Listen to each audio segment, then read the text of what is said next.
Livingston from Want Leverage Communications here for another edition of PR Patter, my semi-weekly show where I speak to the amazing people from across my marketing and public relations network. Today is no different, and I am thrilled to welcome Brad Zomick. He is a B2B SaaS marketer turned entrepreneur, helping CEOs grow their LinkedIn brand and pipeline. Previously, he helped B2B SaaS companies propel marketing to the next phase. And he's experienced in scaling from seed to D round, pre-revenue to 50 million plus annual recurring revenue. He's led marketing through 2 exits. So welcome, Brad. Thanks for having me, Julie. Excited to be here. Yeah, it's great to see you again after so long. Brad and I worked on a great project a number of years ago, and that's how we got to meet and know each other. So before we get started on our topic today, why don't you tell us a little bit about your backstory, how you got here and are doing what you're doing today? Sure. So I like to say today I'm a reformed in-house B2B SaaS marketer turned entrepreneur. And I got into marketing, at the rise of inbound. So it's like the SEO and content era, and that's kind of around the time that we met. I had a lot of success doing that, and I kind of kept on climbing the ladder. Getting involved in various aspects of marketing, product marketing, demand generation, all the paid stuff and email and the whole stack, if you will, marketing operations. And what I noticed over time is that the tried and true playbooks of software as a service, SaaS marketing started to decay. So this is, obviously SEO is big at the rise of inbound. And, it's not just that, it was email marketing, cold email, the advertising. And it was essentially, once something becomes a playbook, it becomes a weathered path. The channel becomes crowded. And it is less meaningful. I even go back like 10 years, getting in like Forbes online was really meaningful. Today, it's like more meaningful almost to have the little like as seen in Forbes on your website than it is to have that brand sting. What happened was I noticed that LinkedIn started to be this kind of green field. And this is going back now. I feel like the first time I started, tinkering with this was back in 2017. I would beg the sales team and the CEO, we should really be posting on LinkedIn, check this out. I could do like one sentence and a link and it gets like 10 views. But if I do 200-word story, I just got 10,000 views. So this is like free advertising here. And if we all do it, it could be pretty powerful. It's such a powerful reputation builder. It really is. And a connector. Exactly. And, at the time, people kind of like laughed it off and shrugged it. Oh, this is not me. I prefer to like go on stage at an event and present. And, fast forward to like the pandemic, I think in a lot of ways it was a great accelerator of a lot of trends. And with no stages at conferences to go on, CEOs kind of took to LinkedIn to share their stories. And I like to tell, CEOs who are interested that like, LinkedIn is essentially presenting like one slide at a time, one story.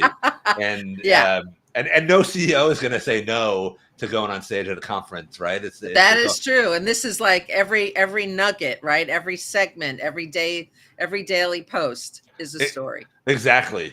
And so then I started tinkering with CEOs actively during the pandemic. And I would say there was some trial and error, the tale of two CEOs, the first person I did it with, it wasn't as successful. I learned a lot. And then the second one, we hit it out of the park and she went from zero to hero, almost like an unknown in the ecosystem. She was in the Shopify ecosystem and now she's part of the who's who.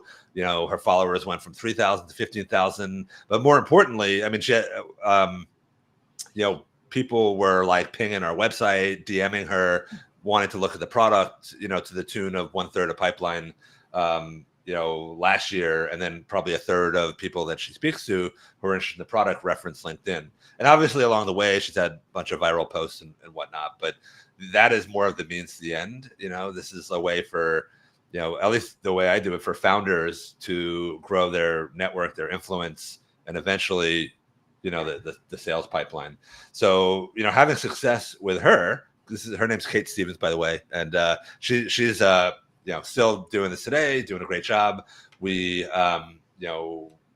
we're working together for the last 6 months after I left, and she's about to roll off and start to internalize it in her company. But she's still at it 7 days a week, and that's something you might have to do in a crowded space. But what inspired me about working with her, so number one, I spent a lot of time with her, and she was also producing her podcast where once a week she'd interview. Actually, we started out of the gate with twice a week. She'd interview all these awesome founders in the CPG space. So between us spending so much time with her and producing these episodes, listening to the episodes, producing it for LinkedIn, these people mind melded with me, and I was kind of inspired. I'm like, wow, this is really working for Kate, and look at all these awesome people who are starting these different types of businesses. I think I'm ready, and all along, since we first met, I've always thought about starting my own business. I think it was only until now that I had kind of the certainty and the confidence to do it myself. And well, it takes a lot to really make that leap, right? It's like jumping off a cliff a bit. Yes. Especially if you're not starting with any clients. Sometimes you do get to start with some clients, which is optimal, I guess. But yes. it is fear-inducing for sure. And fortunately, I started with her. She did a good kind of LinkedIn testimonial for me that got a lot of people interested. Fast forward, now 5 months later, it's now probably half a dozen clients, and I've got it to the point where it's supplemented the income I was making as a marketer, and now I figure out how do I expand it from here. So, great. Yeah. Well, I mean, we do kind of similar things, although we come at it with very different backgrounds. I'm a longtime publicist, and raise executive visibility on LinkedIn is raising executive visibility on the platform is really my specialty now. And it happened completely organically, that I was creating my own LinkedIn content. People started noticing it and asked me if I could develop their content strategy and their content, all senior leaders. And it just went from there. And I have one Fortune 50 client who I took from 7,500 followers to 23,000. And still growing. And it's just been a phenomenal way to help, as you say, expand their influence, maintain their visibility within their internally, but also externally in their industries at large, and develop a sense of community among their teams, which during the pandemic really went south because people were not really together as much. And there was just all this, a fracture of communication. Yeah, I think LinkedIn, is a very powerful tool, especially if you're, selling a product or service. It's become, because of that ability to connect at a grassroots level to people. It's public relations, it's product marketing, because you can share kind of what you're doing, what makes you unique. It's outbound because you have these the capability to DM people and send them messages. Yeah. It's demand gen. You can take some of your posts that are really popular, put them behind, put money behind it and boost it to your targeted network, and it becomes account-based marketing. And then, of course, it's also content marketing, right? It's education, absolutely, inspiration, entertaining. And I think one of the we talk about networking and influence. Another part of this is often overlooked is the partnership perspective. A lot of people, when you're a founder or CEO, there's a lot of aside from selling direct, there's all these partnership potential, because a lot of companies that are complementary services and products are trying to do the same thing, and you can co-market and co-sell with these other people. So it is really a Swiss Army knife of a marketing channel, and no surprise that it's evolved to become so powerful. I think it's funny when 10 years ago or 15 years ago when we first started using it, it was more of a job board, and I think it kind of found its way as a social platform. I think it was yeah, but I still work with some leaders who, even though they've had a LinkedIn profile, but it's been sort of dormant, they haven't really posted much, they haven't been active on the platform. Every time that we talk about, almost every time we talk about updating their profile and really making it sing, really tell their story in a dynamic way, they get very nervous about their employers seeing it, and what if they think I'm looking for a job? And I tell them, your story is really their story too. I mean, that's the beauty of the platform, is that it's not only promoting you as an individual, but you're a brand ambassador for that company. So the better your profile is, the better the company is going to look. Exactly, and I think companies that are encouraging their employees to do it, or even supporting it with budget, are onto something. And yeah, like I get a lot of that from prospective clients as well. They're like, I see people doing this. I get it. I'm probably leaving money on the table, but it feels kind of awkward or embarrassing. And I think there's some degree of just kind of putting yourself out there and showing the good and the bad. But I think at the end of the day, too, when you're a founder, I think you're leaving money on the table. So it's like a fiduciary responsibility. For founders, absolutely. Yeah. There's no question about it. And what company is really sitting there? What company has the time to sit there and look at everybody's LinkedIn profile to see when they're updating it? Unless you schedule like an announcement. And you send every update to all of your contacts, but just don't do that. And yeah, I would say there are varying degrees on how to do it, but I think there's another hurdle to get over for some of these founders. It's like the what is it? The concern of what other people will think. And I think at the end of the day, that's like a authenticity thing. Like you be you unapologetically. And as long as you're kind of authentic to your tone and voice, it doesn't need to be icky or cringy and whatnot. And exactly. There's a lot of people who like are using it and like or salesy or using AI, and I think that is cringy. But well, that's not being authentic. Then yes. That's you could take some of that content, but you gotta mold it and shape it so that it really sounds and is really about you. Exactly. So tell us, why don't you share a little bit about the pillars that you've identified for LinkedIn growth? All right. Yeah. So I like to call the framework for growth on LinkedIn the 3 C's. So that's your connections. So that's it. Like the people who you connect to, and from a founder who's selling something point of view, that's maxing out your connection requests that are in your ICP. And that expands the surface area for who can see your content. Every time you connect to someone, there's like a recency bias in the algorithm. So when you connect to someone, they'll see your content for a while. So it's really important, on a daily basis to connect to as many people as possible. And what I advocate for is, to send it with some messaging that's like, hey, I'm Brad. I specialize in this. I'm the run of this company, and on LinkedIn, I write about X, Y, and Z. If I can be helpful, let me know. Otherwise, I'm looking forward to learning about you and your network, and just kind of keep it at that. Very non-salesy. I'm sure we've all gotten those connection requests where you get 5 messages in a row that are kind of like I delete them immediately. And whoever does that is just not. They really don't understand the platform is about building relationships and not like, let me sell you. I don't know you, but let me sell you.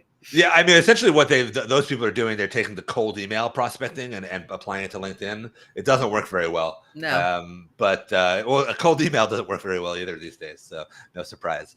So that's connections. And then there's commenting. So that's taking the same targeted strategy on who you're, trying to kind of, engage with. And then, some of these people are sharing too. Now, I would say the rub here is that, if you're, let's say I'm selling into, I don't know, chief nursing officer or something like that, most of these people who are like having a day job, like actually don't share a lot. So there's like a lot of work to kind of build some like active list of people who are actually active on the platform. And, especially like when you're embedded in an organization where it's not your main job, that takes a lot of trial and error. You got to build some lists and, different tools, Sales Navigator, Aware. And what I tend to do is I mix that up with other influencers or other people who are creators that are like maybe complementary to what you're doing. And half of that list is actually people who are already active that might have an audience and you're commenting on their stuff. And that's where you get into kind of like the partnership potential and whatnot. But by commenting on people who are very active and have a following, especially if you're early in the commenting, you kind of show up and that gives you some visibility. And the people who are practitioners, they're like, oh, who's Brad? I should come, check out what he's doing, look at his profile, and then obviously I'll see his content. So when the content comes, it's a lot more resonant. The last piece is content, and I think that's kind of like the bottom of the iceberg, I guess. The big, deep, heavy part of the strategy, and typically where I help a lot of the founders and CEOs that I work with, because a lot of them get it.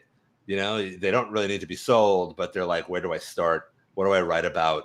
Where am I going to find the time to write this stuff? And I think at the end of the day, that content strategy is more nuanced on LinkedIn than it would be on the corporate blog. Right. The corporate blog, the top of the funnel starts like more abstract, like how to do XYZ, whatever the software does that in an analog way, or like trends, and it's pretty polished.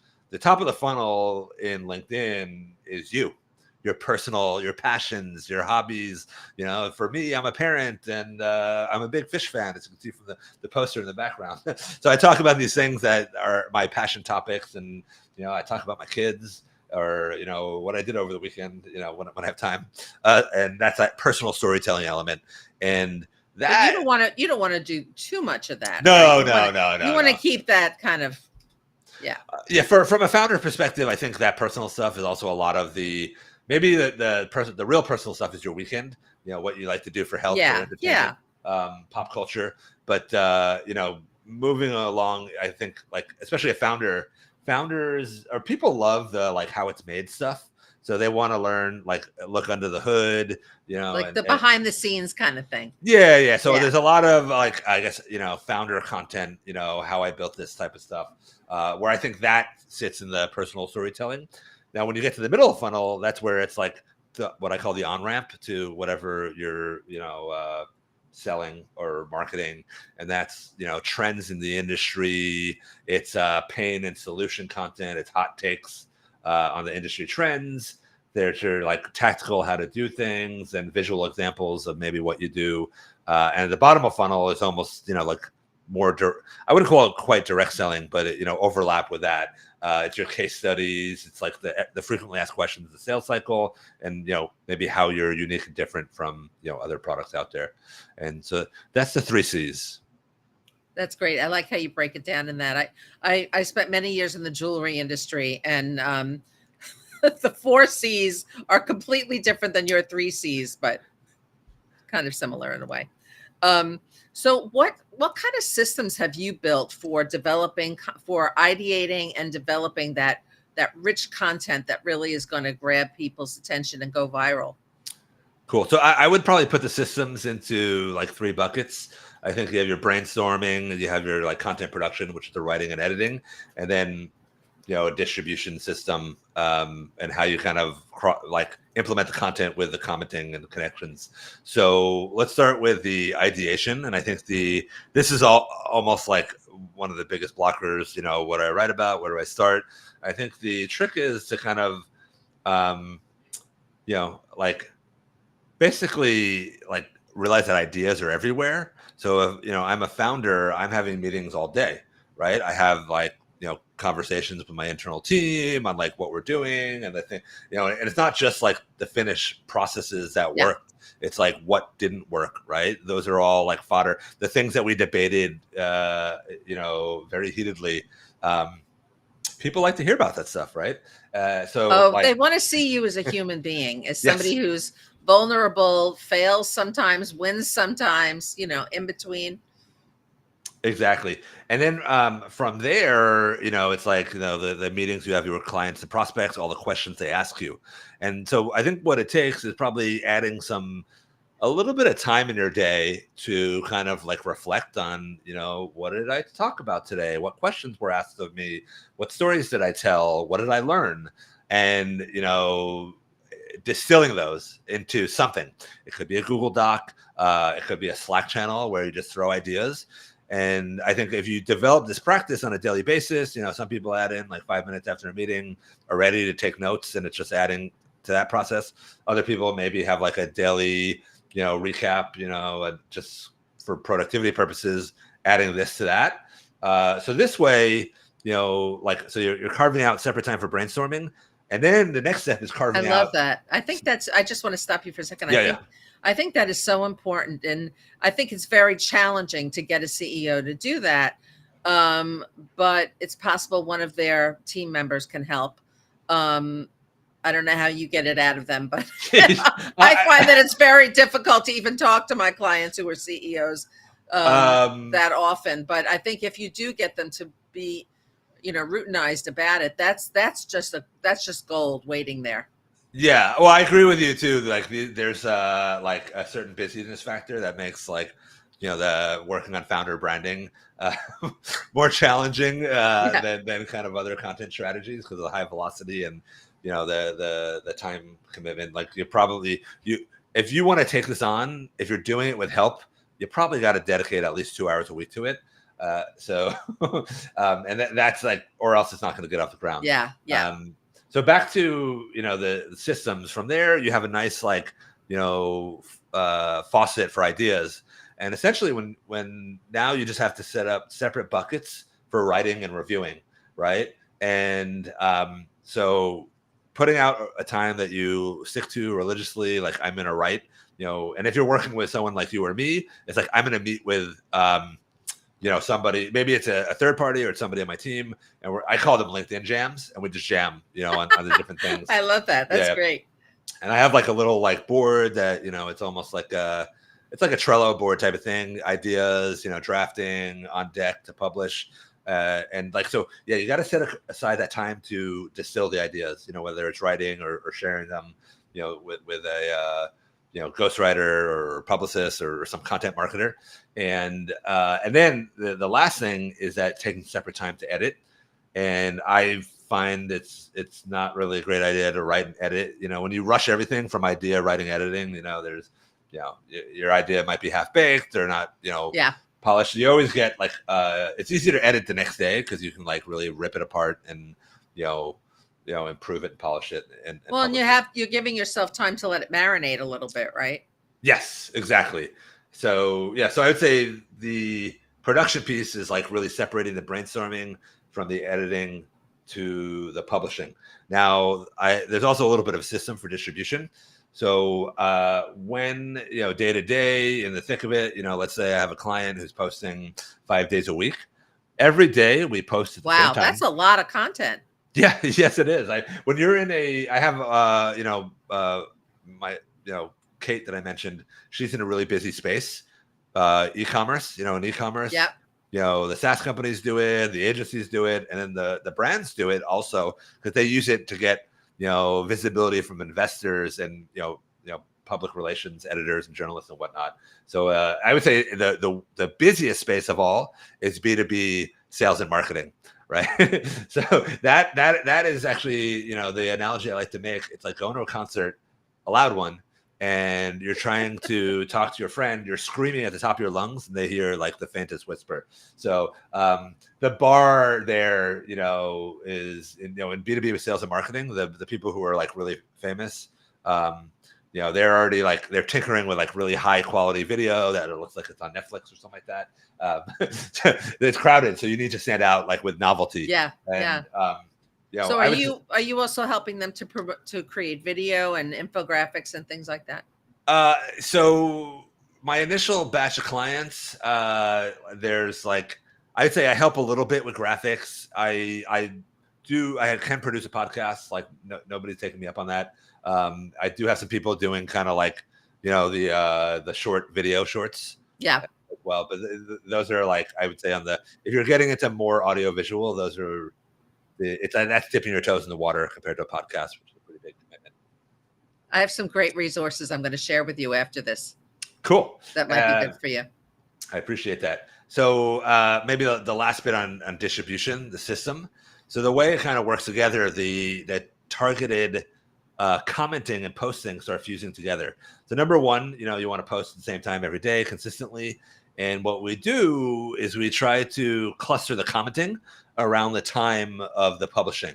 So Yeah, I don't know if it's algorithmically that like it tends to work better, or the fact that you're like on there active on the platform at the same time. Like if you're commenting on someone and they see your comment around, then they'll come Right. back and look at your profile. But what I found is that it tends to work better, and other creators, have kind of corroborated this. But what we do is we'll do 5 comments. And these numbers are reductive. It really all depends on Sure. like what Sure. people Of want to course. do. Of I would course. say when I was in house, we probably did up to 30 comments in a day. And we split it up, a few that half of it before we do the posts, we do the 5 more comments, and then we'll go back to the posts in the first hour, and we respond to any comments that show up in the first hour.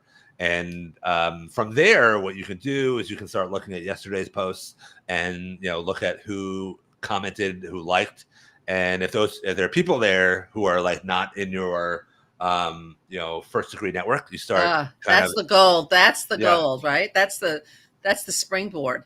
Exactly. You start, you can send them a message. Hey, I really appreciate the engagement with my posts. What resonated with you? Or thank you. What resonated with you? Let's be friends. That type of message. I find that I for a few of my clients, I actually use the comments, especially if they're from team members. But it depends on what the LinkedIn program goal is. But for one client whose goal was to really build a sense of belonging and community, when I see, you know, jewel like comments from on her feed to posts that have just gotten so much attention, I actually leverage those comments and use them in future posts. And I find that it just keeps rolling on, you know?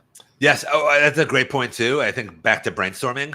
If you're like, another way to really get good ideas is actually like through commenting and research. So especially for founders who are like relatively new and maybe don't have a big network, commenting and connections actually tends to have a little bit more, Yeah. leverage, up front. Because like if you have a really small network, it's going to take a long time for your content to really get a lot of visibility. So yeah, I would say the last piece that we look at is the who's viewed me on a day-to-day basis, and or maybe it's every few days, because like that, depending on how early you are in the journey, it doesn't change a lot. But anyone who stops by, sending them a message, hey, I saw you stop by, let me know how it could be helpful, and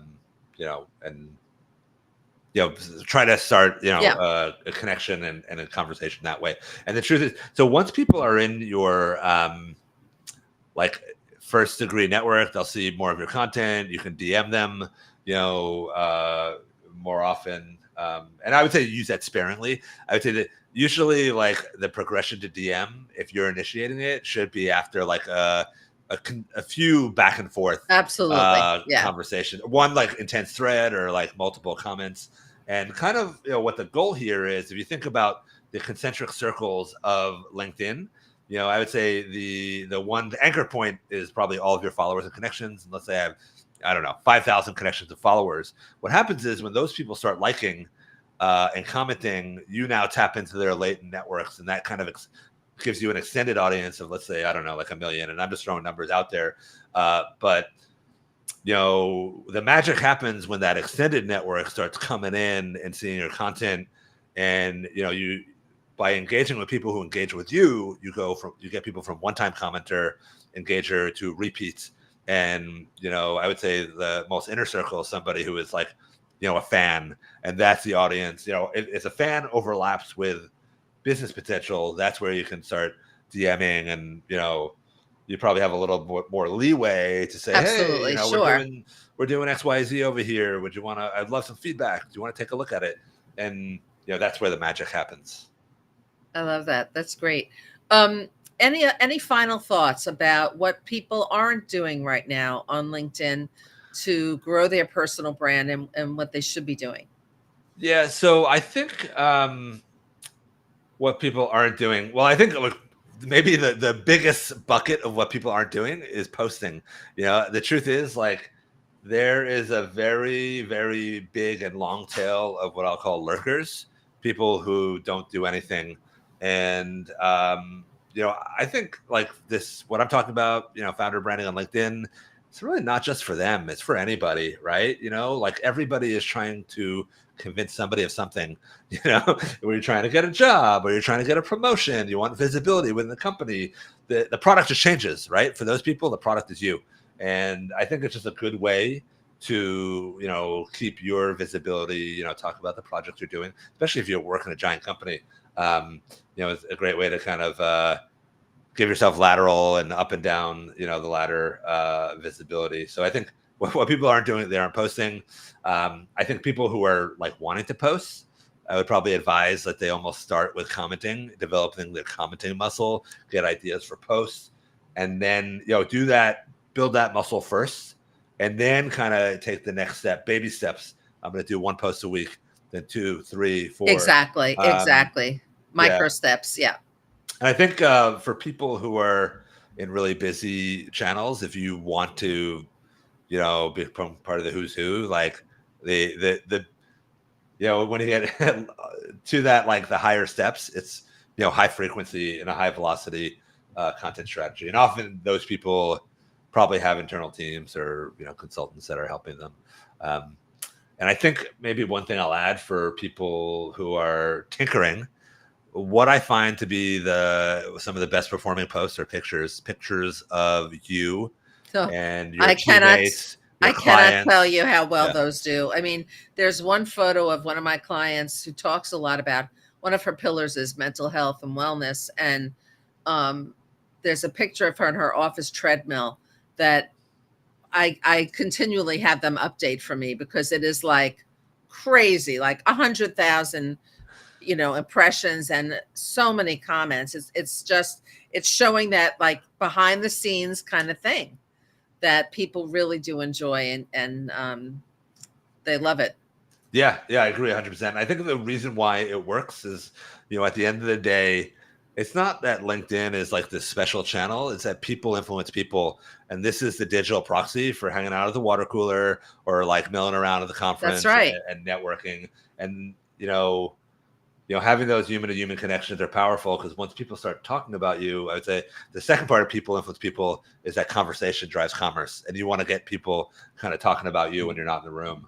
So those pictures are like, I don't think, some people think they're performative and, but they work. I do it for myself. Totally I do it for my work. clients, and people love to see you in action. And they're snapshots. Vulnerable. They don't have to be a Hollywood production. These are, team photos at events and where you're involved. I mean, it just shows you as a human being who cares. Exactly. And I would say that extends to video too.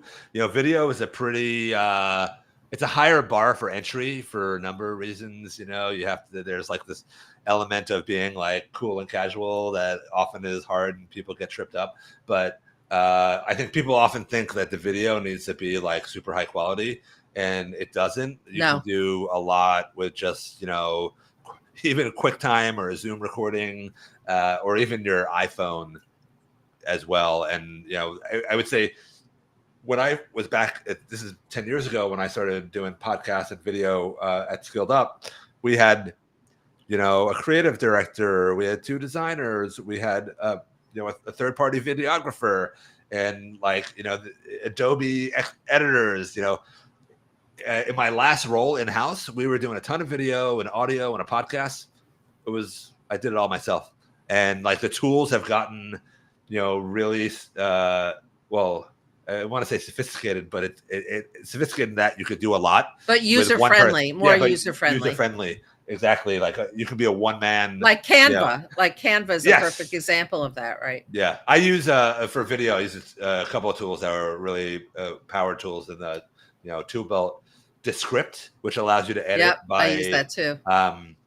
Like I guess like the words that you're saying, and then also Veed, which actually very similar to CapCut, which is captions and graphics and transitions, and comes out great, and it's not a lot of work, right? Some of these videos, you take a clip of yourself with an iPhone or even this restream that's recording us, and you can doctor up a cool looking shorty in 15 minutes. It's awesome. It's amazing.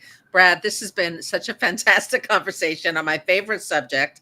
I hope we'll talk again soon. And for everyone else, if you like what you see, go to my website, wantleverage.com. and download Make Your CEO Stand Out on LinkedIn. Brad, people can reach you on LinkedIn. That's right. Yes, that's the Okay. easiest place. Okay, that's great. Well, thanks again for joining me today. And everyone else, I'll see you next time